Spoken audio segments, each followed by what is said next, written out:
Hi everybody, this is Joe from Paragade, and welcome to Paragade After Hours, where me and some co-hosts will go ahead and either drink or some sort of alcoholic beverage, or possibly not. Some co-host. Well, I see how it is. Well, I have other friends, You have other friends like who? Alex. Okay, go on. Anyway. So you've heard his voice. I'm Joe, and I'm joined this week by Mael. Mael. There you go. Mr. Mael. So anyway, this week we're going to be talking about, well, a lot of gay shit. If you haven't gathered, I'm pretty not straight. But we're also going to be talking about video games and nerd shit. So anyway, let me start us off. Devilman Crybaby. I cannot contain my excitement of this fucking anime. We need to talk about this, and we need to talk about this now. Go. We didn't talk about what we're going to be drinking and what we are drinking. Okay, fine. It's the first episode. We could be messy. Okay. Okay. Anyway, we're drinking Knob Creek straight rye whiskey, because that's the kind of bitches that we are. Anyway, so we were told by a friend that we had to watch this anime. And usually we are the ones telling her to watch a terrible anime, and she's like, no, you gotta watch this crazy fucked up anime, and we were like, okay, we'll do it. Okay, so let me paint the scene for you guys. So this friend, we're gonna call her Mandy, because I'm not sure we can use her actual name here on the podcast just yet, because it's gonna be public domain or whatever. But anyway, so Mandy. So I work with Mandy in the same office building, and about 8:30 when I come into the office, start work at 9, she walks up to me. She's got bags under her eyes. She's just slightly shaking, like a slightly scared chihuahua, and she's just like... Which, to be fair, is how she usually is, because she is always coked up on, like, Red Bulls. Well, no, she's quit. Has she? Yes, I'm going to choose to believe Mandy here. Anyway, so Mandy walks up, and she's like, Joe, I stayed up till about 3 a.m. watching this anime, and I woke up at 5, so I'm running on 2 hours of sleep right now. And Joe, I don't know if it was good. I'm not sure what exactly it was that I watched, but I could tell as I was watching this that were it not for me discovering it first, you would have possibly told me to watch this, and I would have known immediately to not watch it. So here I was, expecting this horrible trash anime, because she describes a scene to me in which there is semen on the ceiling. And at that point, I was like, this can't be real. And at that point, I'm like, so Boku no Pico. But I was just like, no, this happened again? And she's like, yeah, dude, I'm not lying to you. I'm not like you. I don't gaslight people. I am 100% real on this shit. So I was like, oh, well then, I need to watch it. So, come back home. And I was like, oh man, guys, let's get ready. Get a bottle of whiskey, go ahead and start drinking, go ahead and start watching this. And I remember her exact words as I started watching this, as it ran through my mind, and as I saw the opening and realized, oh god, no, I'm in love. She said to me, Joe, my worst nightmare is that you're going to watch this, and you're going to love it. And, well, fucking spoilers, it came true. I fucking love this anime. Yeah, and so, for anyone who hasn't watched the anime, and we're not gonna, like, go too much into spoiler territory, I'm gonna say spoilers because I really want to talk about a certain special boy. Yeah, if you want to watch it, now would be the time to get off and actually go watch it and come back afterwards if you're still interested. You know... We started with a drinking game because we knew that there was just going to be a certain amount of strange Yep. And we ended up with the simple rule of every time you say what the fuck, you have to drink. Now, Joe did end up throwing up at the end of the night. Yeah. So that gives you an idea of... That gives you an idea of how much what the fuck happened. There was so much what the fuck. There comes a point where it actually works out, I think, in our favor, because you drink so much at the very beginning, and then you stop drinking so much because you just come to expect the what the fuck. It doesn't come out of your mouth as nearly as often because you're used to it. You have hit that threshold where you're not surprised anymore when those titties expand and explode with milk. You're not surprised when the titties grow mouths and then bite off somebody's head. You're not surprised when you suddenly see, like, I guess a dick monster. There had to have been at least one dick monster in this. I don't know. Yeah. It kind of, like, melts together into this horrible, like, cacophony of just... You know, like, the cacophony of what the fuck. You know, and that's the thing, is that you're not even... You stop becoming shocked when the giant bird lady... you know, and Devilman are duking it out in the skies while fucking each other with her boobs going every which way. Listen. Honestly, you take a drink simply because you know you should be saying what the fuck. I remember that scene and the most iconic statement being said, which was, I didn't want to go lay a woman tonight. I wanted to smash a demon. Like, same, Akira. Same. Same, Akira. Yeah, so, that's basically a synopsis. What do you think about the characters, Joe? So, okay. Mandy described a lot of the characters as tropey, which, to be fair, you know, a lot of them can be tropey. But I feel like a lot of them kind of are just, well, symbolic. Like, yeah. Like, I've said this to you, like, you know, outside of the podcast, but I consider, like, Devilman Crybaby to be a very symbolic, metaphorical anime. It is. It very much is. And it's very hard to be metaphorical, but also not be tropey as well, because, right. I mean, basically, metaphor as a character design is automatically a trope. I mean, I'm pretty sure that if you looked up, like, you know, metaphor by character design or some shit like that, you would find a, you know, TV.tropes article on it, you know? Right. And for the most part, it's like, you know, like, Akira is very much a good boy. A lot of times. Yeah. Then there are other times where it's like, obviously, he is not a good boy. But he's always a pure good boy. He's always a pure good boy at heart. And obviously, you could say it's the demon part, which, I mean, it really is. Like, they go ahead and set it up. And not only that, okay, here's the other thing that I really gotta say about Devilman Crybaby that really just made me happy, is that they never once really use rape as, like, shock value. Like, they use it on, like, Miko when she's getting taken advantage by the photography dude. But, Miki was getting, by the photography not dude. Miko. Oh, okay, yeah. They used it that once. You remember donkey noises? Oh! Yeah. You remember that scene? That was a scene. Yeah, the donkey noises.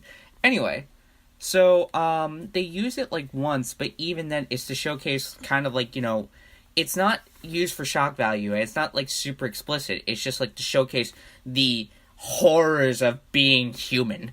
And then it's like, meanwhile, all the demons are, like, fucking consensual.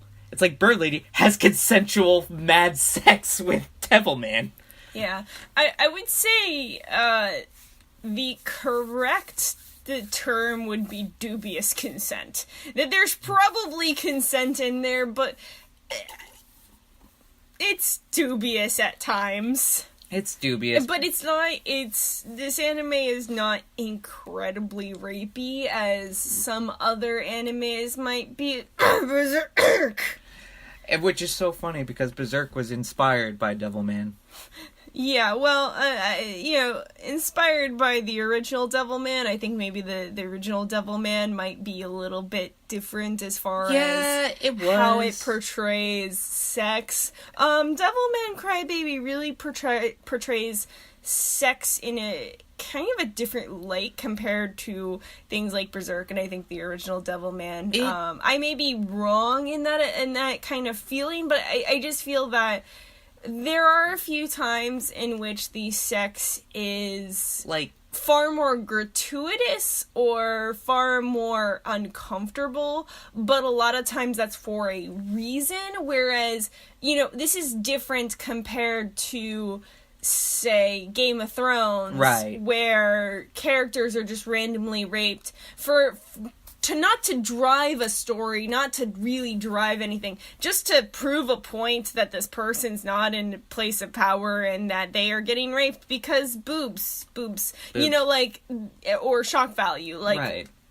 I feel like when sex is happening on screen in Devilman Crybaby, it actually does kind of serve a purpose. Right. And even just going back to the first episode with the orgy. Right. With the giant Black Sabbath. Yeah, with the giant Black Sabbath. I mean, it was, all these people having mad, crazy sex, and it was kind of... It was kind of a weird cleansing thing. Yeah. That it shows Rio's kind of own corruption. Yeah. To begin with, and that he believes that these people, because they are doing this, serve no purpose to society, and so he's doing some sort of justice by cleansing everyone killing them in order to incite demons. Yeah, in order to incite demons. Yeah, like it kind of shows Rio's character and what he sees of that kind of stuff, and kind of sets the tone for his character through the rest of the piece. So, I think that I appreciate that it might be dubious consent at times, but it's much more consensual and with purpose than any other anime's portrayal of this so far. It really does. And just Devilman's overall themes of just being vulnerable, of just this, Akira, if we're gonna go ahead and use Akira as just kind of this grand example, and I'll say this will kind of be the last we'll say about Devilman, just so I can move on to the other things. Mm-hmm. But Akira being a good example of kind of how this anime approaches a lot of its topics, in that Akira is tropey, but he serves a purpose by being tropey. He is a good boy, but when he gets turned into the Devilman, it's he's still this vulnerable kid. He's still, a crybaby. He's still crying for other people, and he's still trying his best to do good by other people. Yeah. But he's stuck in, this giant fucking hulking mass of a body, but inside, he's still him. He's weak and soft. Yeah. Yeah, and I think that's the other great thing about this anime, is that it is tropey in some aspects because metaphors are inherently tropey. Right. But it also subverts some of those expectations. You think that the moment that Akira goes Devilman, that everything's going to change and he's going to win, he's going to save the day. But in the end, he's still soft at heart. Yeah. And that kind of leads to his downfall. Yeah. And that leads to everyone's downfall, that they're all weak at heart in some ways. Everyone, really. Miko, Miki, even Satan, Rio, they all have a softness to them. Not everyone is super powerful and hardy. We're all susceptible to love, and we're all susceptible to that kind of weakness, but and I think that this anime also tries to show that while it is a weakness, it's also a virtue, that love is a virtue, and it can be a strength. Yeah, it is a strength just as much as it is a weakness, and that kind of duality is really awesome. It really is. And overall, it's so my typical recommendation for this anime: watch the first episode. The first episode basically gives you what you need to know, and if you're okay with the first episode, you'll continue on. If you're not okay with it, that's cool. You got what you needed, go out and you'd be like, you know what, that wasn't for me. Yeah. Well, and I will say that if you've still listening to this and you haven't watched it yet and you are thinking of watching it, it is gratuitous violence, gratuitous sex, and you will see that all in the first episode. Don't watch it with your parents. Don't watch it with kids. Viewer discretion is advised. Oh, I'm definitely going to watch it with my parents. The moment I go back home, I'm going to be like, hey guys, you got Netflix? And they're going to be like, yeah. I'm going to be like, Dad, guess what the fuck we're watching today? We're going to get really, really, really uncomfortable right now. Boy, it's like when I played Cards Against Humanity with my parents. Yeah, let's not do that. Yeah, so viewers discretion is advised, but we recommend. Anyway, so moving on to our next topic. Did you want to go ahead and discuss your topic first, or did you want to discuss Crybabies more? Oh, no, I want to discuss my topic. I came up with. That's the reason that we are recording this. Yeah, so, speaking of dualities, Joe. Yeah. I think we can both safely say that you and I are bisexual. We feel like that's a safe assumption to make. I feel like that's a safe assumption. Yeah. I feel like that's the safest of assumptions. I feel like. And so we always look at video game characters. And certainly there are a lot of gay characters, like the characters from Life is Strange, Dorian from, Dragon Age Inquisition, characters that are truly gay and lesbian, like Tracer. Oh, yeah. But sometimes a lot of people don't notice the BiCons, the bisexual icons of video games. Yes. And Joe and I like to point them out. Oh, yeah. Joe and I grow ever so fondly attached to each and every one of these characters. And so we decided that we were going to make a list and discuss, a few of these items on the list. We discuss some of our BiCons, and just spread awareness for bisexuality. Now, I will say some on these lists are canonically bisexual. They are referred to in the game as bisexual. They are approached as bisexual. And others, we pretty much just headcanon as bisexual because of fucking course they are. And I think that's the fun. And a lot of that you will probably see with Paragade After Hours is that we like to headcanon a lot of things. Oh god, we do. We don't believe that official canon has to be the end-all be-all. We enjoy exploring our favorite media through our own eyes and with our own brains, and this is what we come up with. Well, if there's anything I've realized about the Word of God is that it means nothing, because as we all know, the throne of God is empty. Yes. So, Joe, I want to start with a game that you have recently played, and that I'm sure that if you haven't already put up the article by the time this podcast comes out, that you will put out the article about Xenoblade Chronicles 2.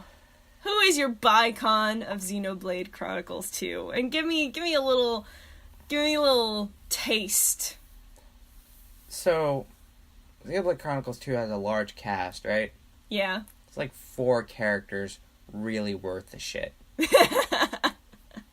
Yeah. Like, I would say out of the 60 plus characters, there's about 4 that I'm like, I'd either sleep with them, or I'd go hang out with them, or I just like them. So, Zeke. Let's talk about my perfect boy, Zeke. And, by the way, I'm just gonna preface this.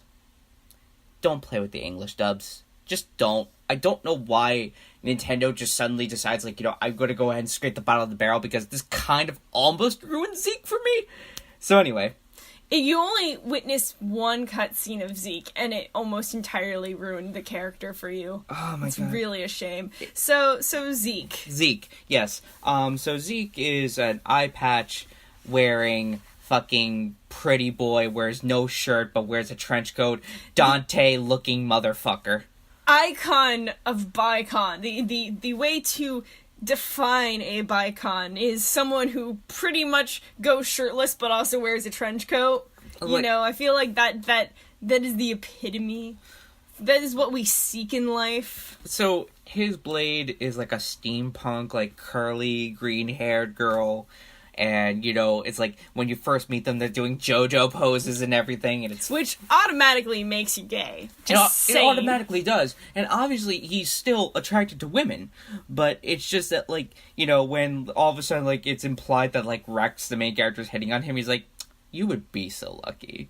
And it was just like, oh my god! Yeah, so flirting with Rex, and also, pretty much... confessing his undying love to his own blade, basically. Yeah. Like, I mean, this man, he's flamboyant and not afraid of to express his sexuality both to men and women. Yep. He's basically the one redeeming quality of Xenoblade Chronicles 2 for you. That and Morag. Okay, yes. And I'm sure that at some point we will hit on transcons because... Oh my god. Transcons. We'll get to that in another episode. Someday. Alright, anyway, next on the list. So, this is a game and a character that both you and I adore to pieces. Why don't you tell me a little bit about Big Boss from the Metal Gear series? So, Big Boss. Now, we can only infer that he has had sex with several different men, obviously. There's one canonical scene where he does have sex with Ava. Like, that happened. Yes, we can confirm that he has, in fact, had some kind of relationship with a woman. But when it comes to, like, men, one, you have this literal date with Kaz in fucking Peace Walker. Yep. Where you get into the love box. Uh-huh. The pink box. And this is Kaz. how you end the mission. And Kaz, like, climbs inside with you. I forget what the fuck he says, but it's something pretty fucking gay. And yeah. I was like... And he's in a Speedo, and you're in a Speedo, and it's just kind of like... so... But listen, spoilers for Metal Gear Solid 5. Oh. The last one. Where... Big Boss gets on the bike with Ocelot. Well, no, he doesn't get on the bike with Ocelot. What? He wakes up before Venom wakes up. And basically he has, you have the cassette tapes where he's actually talking with Ocelot, and Ocelot hands him a cigar and everything. Yeah, that is what I meant, is that the scene with the motorcycle. Oh, yes. The scene with the motorcycle is just... so fucking gay. Like, I mean, obviously... Well, like, Ocelot's doing it all for him. Yeah, Ocelot has done this whole entire game specifically for his boyfriend, Big Boss. They have always been in love, and I'm sure that immediately after that scene, they rode off and... See, that's the thing. That's where I was getting the idea, because in my head, I had the after part of that scene is literally them getting on the bike together and riding off into the sunset. Okay? That's just what happened, okay? I get that, but also, it didn't, because Ocelot stays behind to wake up Venom... Because he self-hypnotized himself? No, I'm a Metal Gear historian. Shut up. So yes, Big Boss, best BiCon of, and certainly... Oh yeah, totally the best BiCon. A warmonger who orchestrated an entire coup of a country. I was going to say, the best BiCon of the Metal Gear series. Because we can't confirm anything about Solid Snake other than he's gay. That's true. We can't confirm that he's bi. Yeah, we really can't. We can only confirm that he's gay. Well, yeah, because he raised as a child. Now, this one... Yes.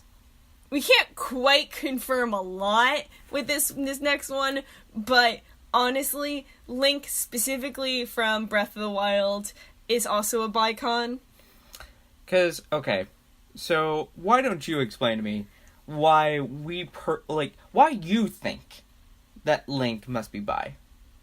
Well, so I feel like a lot of being bi has to do with both being comfortable with your own sexuality, but also being comfortable with your own gender identity, being comfortable with who you are, and experiencing, multiple experiences. Right. And so, one part of the game, Link, goes undercover as a woman. Yes.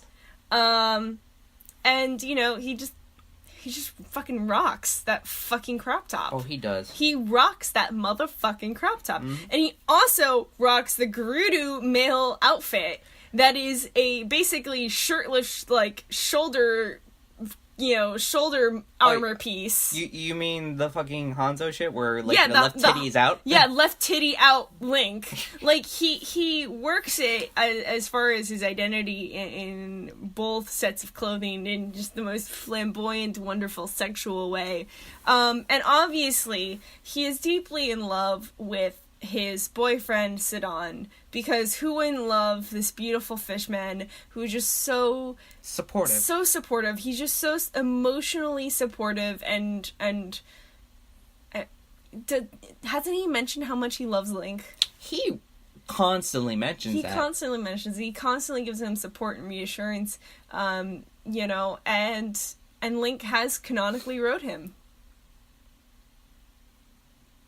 But also, Link really, Hold on.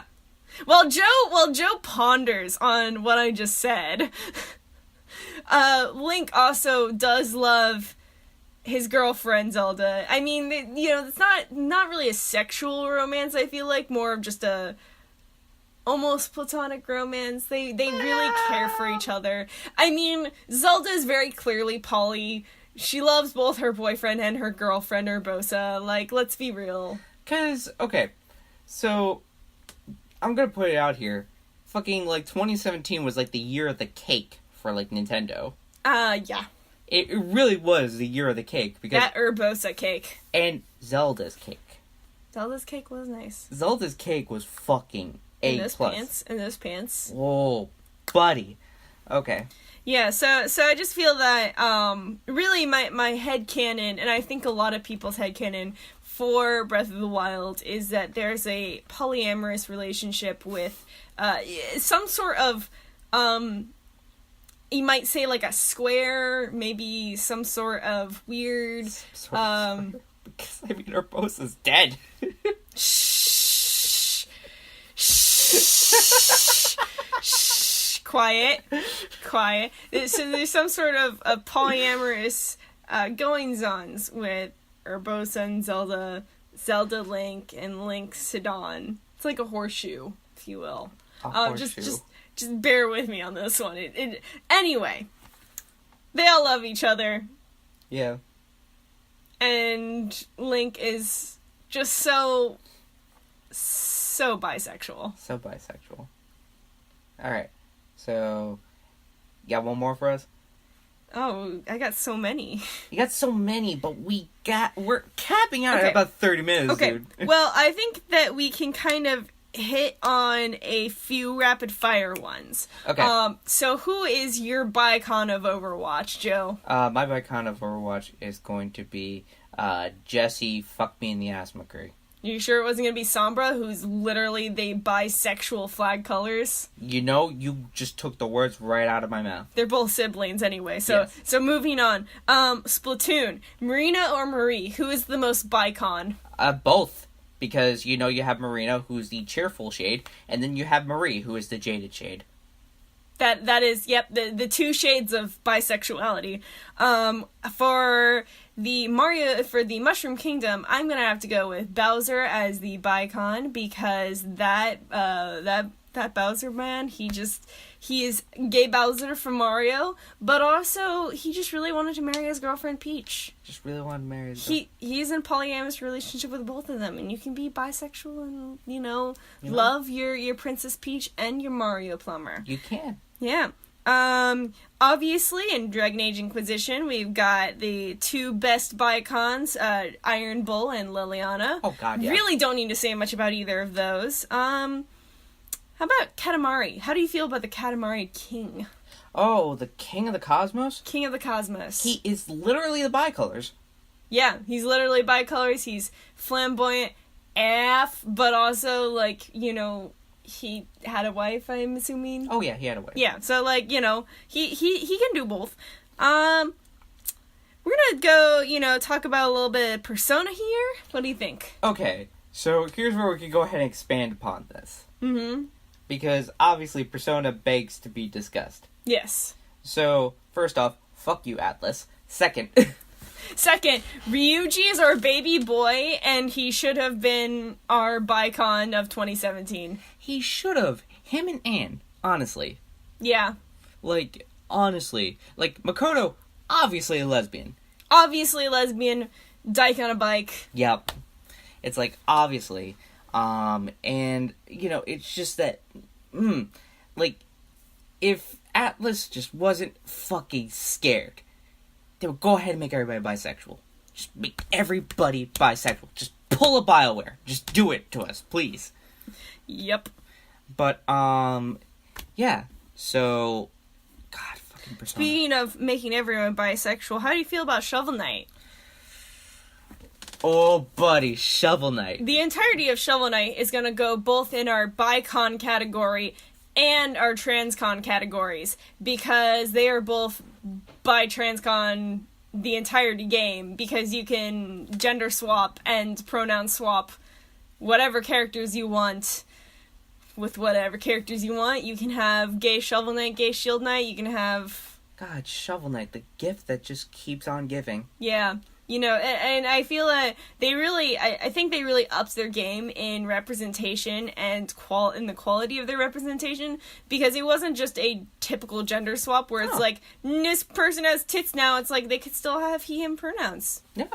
You gotta respect their pronouns regardless of their body type. Yep. They could be pre or post op, no matter what. They could be, you know, gender queer. I really like that. So they get to go in both BiCon and TransCon. Yeah. Categories. I love them. Obviously from Borderlands 2, Mad Moxie is bi as fuck canonically. Yep. And canonically, the entireties of Fable, Sims, and Saints Row 4 fucking bi as fuck. Bi as fuck. Bi as fuck. God, Saints Row, man. Saints Row, where you could just be like, hey, I wanna fuck. And they're like, sure, why not? And then you do. God, that fucking game. And lastly, we're gonna talk about our bad BiCon. So we got a lot of, you know, bisexual representation out here in video games nowadays. But there's one that's not a good representation. That's Trevor from Grand Theft Auto 5. Trevor. Like, the one thing I at least appreciate about him is not like this defining characteristic. It's not really used for like comedy. It's just kind of like, he's bi, but he's also a psychopath. Yeah. It's not used as like a gimmick or a joke, which I guess we can appreciate, because certainly there are a lot of bad LGBTQ representation in that this is just purely used as a joke for, you know, just to have a laugh. But in this case, he's bisexual, but he's also the fucking worst. So it's, you know, it's you know, it's fine. It's fine. I'm also the worst, and I'm also bisexual. You know, I'm not gonna discredit the theory that bisexual people are the worst. We're not the worst that, like, fucking, you know, radical feminists think we are, or some shit like that. Nah. So anyway, I guess what we're saying is that everyone in video games should be bi as fuck. Should be. They should be. Like, Just I don't give even... everybody what they want. Yeah, I mean, that's why Fable's fucking amazing. That's why The Sims just gets played to this fucking day. Yeah, because you can have, you know, all the mods you want and be as, you know, fucking bi as you want. Or as gay as you want. Or as straight as you want. It's whatever you want. Ah, goodness. Okay, so we're going to close this out basically at about 40 minutes there. Gonna close out the bisexual podcast. Right. So we have one last thing we're going to discuss, and it's hot off the presses. Fucking Nintendo Labo. Not bisexual. Anyway, the Nintendo Labo is currently being tweeted about by fuckboys who think that everything in video games should be catered to them. Like, I really can't stress enough how much I love the fact that, like, you know, Nintendo has, like, all this information fucking ready about the Nintendo Labo, and it's just like, you know, hey guys, guess what? The only thing that's really paying for is the software. If you can't afford, like, the pre-cut, like, cardboard, we're giving out the patterns for free. You can download those from the website, and you can put it on, like, a fucking postage box, or, like, a fucking liquor box, if you can get that from your local liquor store. I'm thinking about liquor a lot, because fuck. Yeah, well, and so that's the thing, is that every normal person is looking at this like, oh, wow, this is great. This will be great as a fun project for, like, my nieces or nephews, Right. To do over the summer, because I have a Switch and I can bring this over, and, we can all have a grand, fun old time teaching my kids, teaching the kids about engineering and stuff like that. And normal people are like, wow, this could be fun to play with if I had a kid, or maybe I'll play with it anyway because this looks fun. I could get that little movable robot thing. Yeah. And then all of the straight white boys in their 30s that are fuckboys are just like, what? This is stupid. I don't get it. Why isn't this not made for me? And that's really kind of stupid to see nowadays, is that there's a lot of gamers out there who feel entitled that every game should be catered to them specifically, and I'm so pissed about this, because we literally got, like, that's just it. It's like, the adults who purchase the fucking Switch with their fucking job money, as, like, normal adults do purchase things with job money. Like, we got our announcement last week. We got Dark Souls. It's like, get the kids something. Yeah.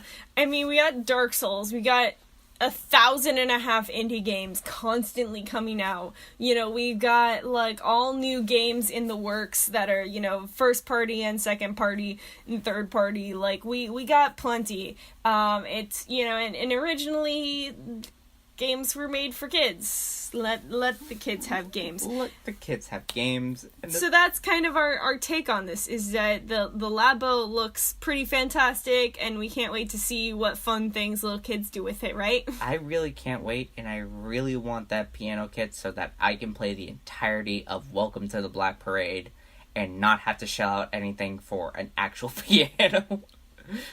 Boy, it's almost like we're in high school again. When I was a young boy. Fun fact for everyone listening at home, My father Joe had a Welcome to the Black Parade fucking uniform that he wore to prom. So we have pictures of me and him. Oh, brother, if you're listening to this, my dear sweet brother, my lovable brother, I gave that Black Parade outfit to my little sister. Oh yeah, so now our little goth sister Has a Black Parade outfit. Yeah. So like the oldest brother passed on his goth gear to the middleest brother, who passed it on to the youngest sister. Well, no, I never passed it on to the middleest brother. You are the middleest brother. Oh, that's right. I am the middleest brother. Fuck! So yes, there's a picture of Joe and I from prom in 2012, and little curly-haired boy Joe with his little Welcome to the Black Parade uniform, being a cute little dumb boy. So anyway, that about wraps it up for Paragade After Hours. Hell yeah! So where can we find you, Em?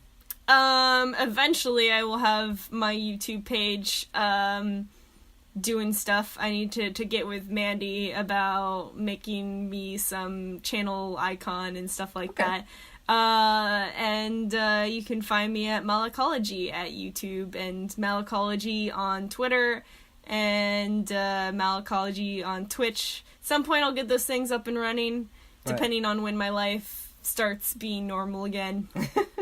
At some point. And then you can find me, of course, on Paragade, where I semi-sporadically post articles there, and reviews, and musings about shit. You could... Oh yeah, aren't I also the editor of Paragade, technically? You are technically the editor of Paragade, but you haven't edited a single thing that I've sent you. Yeah, I have. You have? Yeah, I've helped you edit, like, the articles that you sent me. Well, Yeah, he did. Never mind. Editor of Paragade.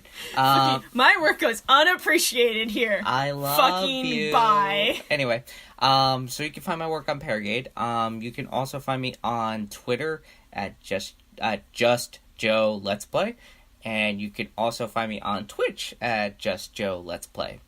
So anyway, this has been Paragade After Hours, and as always, please, please, please, always remember, tip at least 50%.